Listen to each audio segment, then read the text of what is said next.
What's up, man? It's your boy Avalon again today, man. Look, we on part 4 now, and just gonna go ahead and get into it, man. My name's Avalon. I react to crime videos. I'm a little singer brain, but you is too. Watch these videos with me, all right?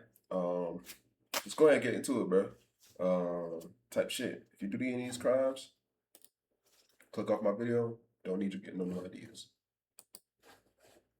Just gonna get straight into it this time. We know that you were there, and we also got your DNA in this car. If I've been in that car, I would tell you guys I've been in that car. I don't have no reason to lie or no reason to put myself in any trouble. Your role in it is the driver, because we know you're the driver. Really what we're looking for is why. You're already being charged with the incident. You explaining your actions and what really went down is just going to help with your role in this. We know you didn't pull the trigger, but you not being honest with what went down is not going to help you. It's going to, the prosecutor and the judge and jury are going to look at someone who's not remorseful. Drove over there and they started shooting. So they told you to drive over to Rockaway? Yeah, Who was sitting where in the car? in the front and Zebo sitting behind me and then Pa sitting out the door. It worked. The cops actually got a name. It was a nickname, but cops could eventually tie this back to a man named Zaire Saunders, who would be interrogated later. This was huge. They'd actually gotten a gangster to tell on one of his partners. But they weren't done yet.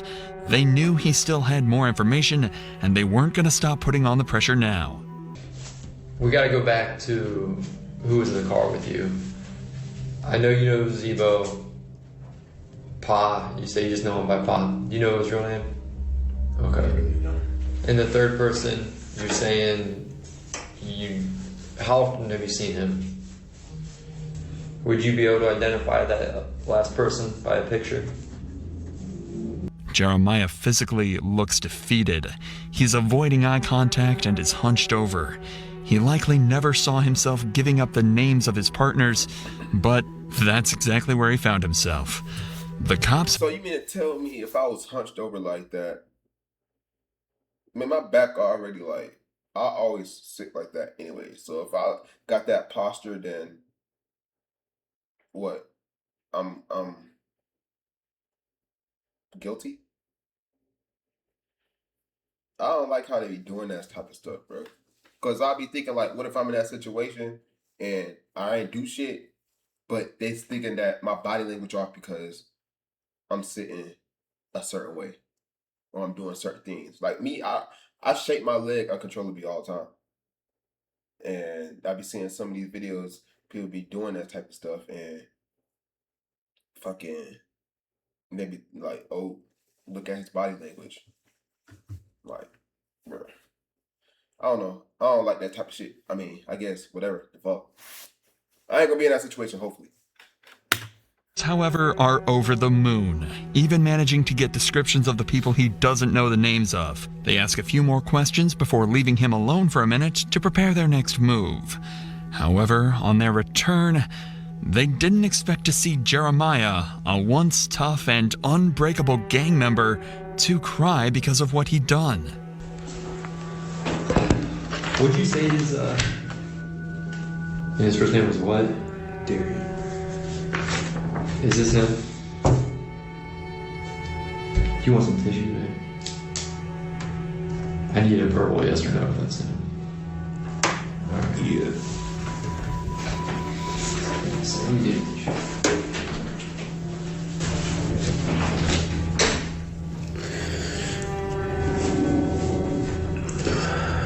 If this is the first time you've seen a gang member cry, you're certainly not alone. But it actually happened again in the detective's very next interrogation. While these cops were busy talking to Jeremiah, a breakthrough had been made outside of the interrogation room. Remember this footage recorded by a civilian witness earlier? Yeah. Well, after 5 days of investigation, they actually managed to track the car down, enabling them to take in another suspect, Antonil Whitaker. Police would quickly realize that Antonil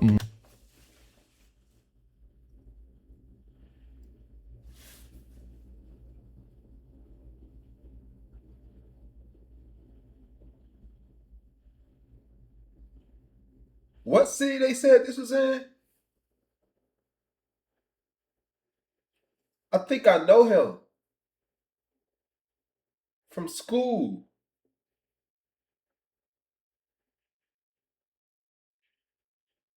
Hold on. Well, I don't know. He looked like somebody I went to school with. Depends on how old this is, though.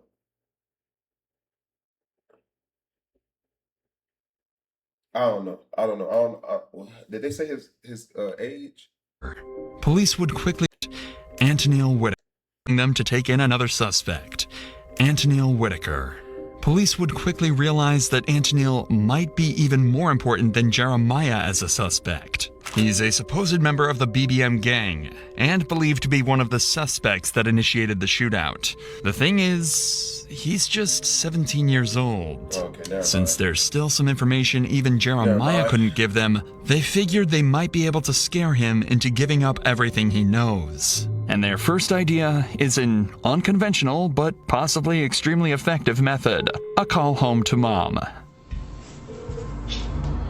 Hello, Ma.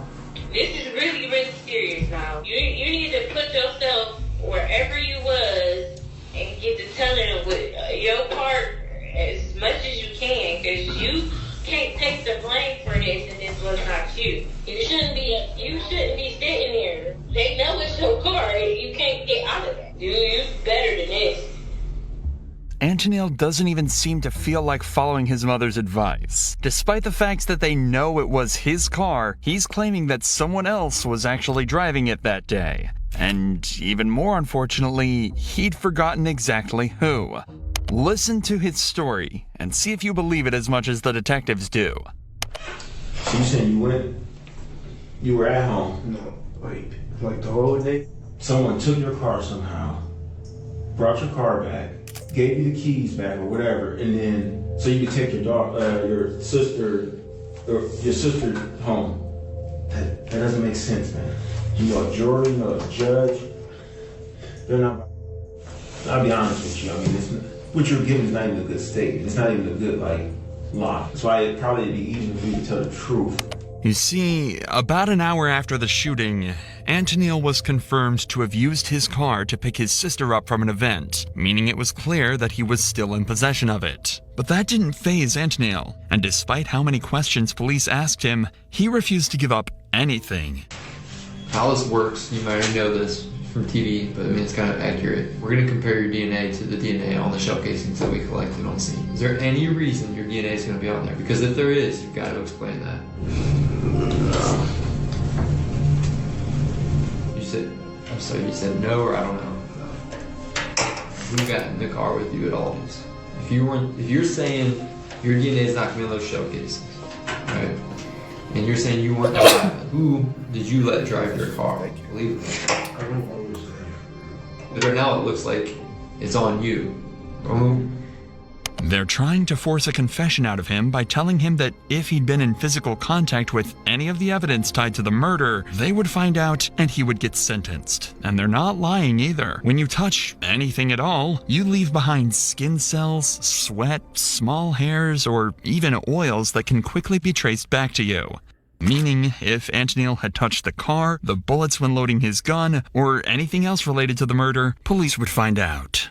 However, as of now, detectives haven't had the time to run these tests to confirm if his DNA was present, meaning they couldn't pressure him to a confession, and they'd have to wait until later. So in the meantime, they move their attention to the next suspect. Remember the man Jeremiah gave up to the cops back in his interrogation? That was Zaire Saunders. Once they had his name, they tracked him down and arrested him. And he would prove to be even more helpful than Antonil and Jeremiah combined. Did you know of or hear about that young lady who got killed? Yeah. Did you know her? No. We don't think that she was the one meant to be heard. And I mean, based on what we're seeing. But unfortunately, she did get obviously hurt. Her family's hurt. Right. You know, when we did that search warrant, we got your phone. Yes. Okay. And we downloaded your phone. And your location is putting you on Rockaway that day. No shit. We know that you were there. And we also got your DNA in it. It's the end of part 4, man. How y'all think that the rest of this gonna go down, man? Me honestly, bro, sad situation. See, 4 black brothers doing dumb shit. It is what it is. They think the streets is the best way to go. It ain't. I better start putting y'all kids in the military school. If they doing dumb shit out here like that, if y'all even see them doing anything dumb, better motherfucking tell their ass they leaving. They ain't gonna be at that place no more.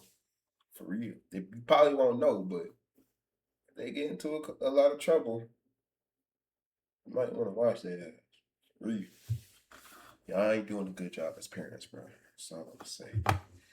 But yeah, man, it ain't hard to keep your kids off the streets. It's not. It's not. Work harder.